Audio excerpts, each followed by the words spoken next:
अब उम्मीद करता हूँ बाआफियत होंगे। रात की महफिल के कुछ अहवाल शेयर करना चाहता हूँ।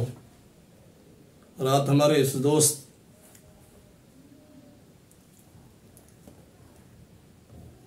बेबाक डेरवी साहब की किताब हमदर्द हजारों थे, इसकी तकरीब रूनमई थी, बड़ी खूबसूरत।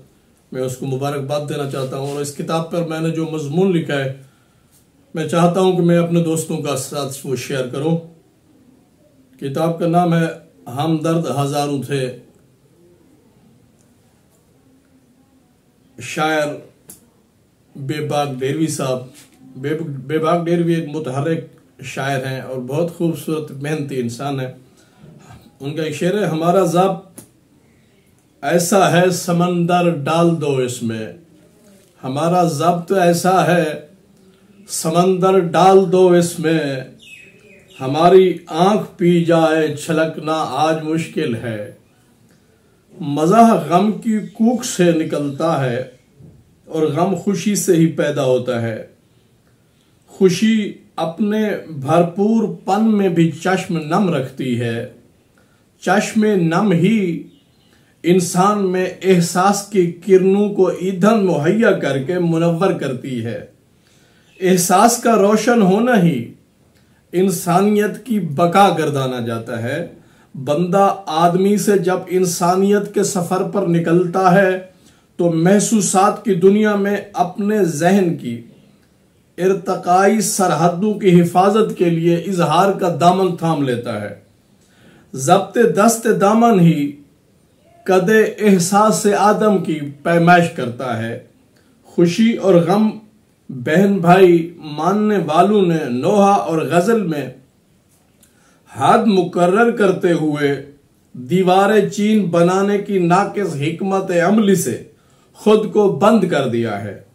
वो लोग रूह मोहब्बत और मंजिल एहसास की सीढ़ियों पर तशरीफ घसीट घसीट कर सीढ़ी ब सीढ़ी चढ़ने की कोशिश में जमीन अदब लहू लहू करते हुए खुश फहमियों में हुमक रहे हैं और कुछ फिजाए अदब को आलूदा करने के लिए खलाए सुखन में लफ्जों के डरौन छोड़ रहे हैं। खलाए सुखन में लफ्जों के डरौन छोड़ रहे हैं। ममलिकत खुदादाद से परदेस गए सुखन शनास अदीब शायर हमारा असासा है, हमारी आबरू है, हमारी इज्जत है। मगर कुछ मुआशी मजबूत और वतन में आला कुर्सियों पर बैठे छोटे लोगों की थूक को भी यहां पर शहद का दर्जा देकर चाट लिया जाता है और रियासत जुल्म सितम में बसते हुए अफलास ज़दा हकीकी शायर के लहू को आप समझकर बहा दिया जाता है। बेबाक डेरवी अमन की फाख्ता के गीत भी लिखता है और मोहब्बत की हंसी गजल के गुलाब लब और रुखसार भी। कराहती गिड़गिड़ाती चीखती चिल्लाती बैन करती मातमी लम्हों की तड़प में लख्त लख्त होती इंसानियत पर भी अपने कलम को हज़ी करता है। मेरी नज़र में बेबाक डेरवी एक अच्छा शायर है। आइए अब उसकी शायरी पे नज़र डालते हैं। मेरे ख्याल में अगर गज़ल के शेर का पहला मिसरा सवाल पैदा कर रहा है तो दूसरे मिसरे में जवाब देना फर्ज है।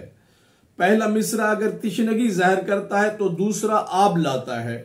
मगर यहाँ मुझे उनके एक शेर की समझ नहीं आई जो मैं शेयर करता हूँ दोस्तों के साथ। उन्होंने शेर लिखा है, कभी जिंदगी में जरूरत पड़ी तो सवालिया निशान, कभी जिंदगी में जरूरत पड़ी तो ना हो इस जन्म में मिलन की घड़ी तो।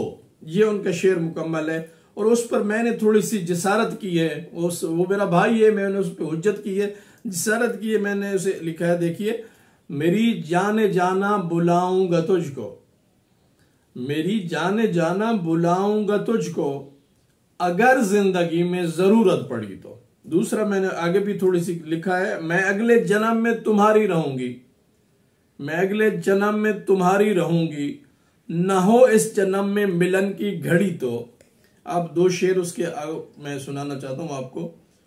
वो लिखते हैं बेबाक डेरवी साहब, चोरों की तिजारत है ये खेल सियासत का। हालांकि अगर शुरफा इस खेल में नहीं आए तो ये खेल चोरों के सपुर्द हो गया है। शुरफा अगर इस मैदान को खाली करेंगे, जो मैदान भी खाली होगा वहां पे बदमाश आ जाएंगे। इसलिए चाहिए कि हर शरीफ को सियासत करनी चाहिए। तुझे चोरों की तिजारत है ये खेल सियासत का, एक पाक वतन है और बेदर्द हजारों हैं, कमाल है। इस घर को उजालूं की जो जरूरत पड़ी तो दीवाने हैं हम शम्स कमर पेश करेंगे। भाई हमारे घर को, हमारे मुल्क को, हमारी रियासत को, हमारे पाक वतन को अगर जरूरत पड़ी हम शम्स कमर पेश करेंगे, यानी हम अपने लख्ते जिगर पेश करेंगे। कमाल की है, कमाल की है।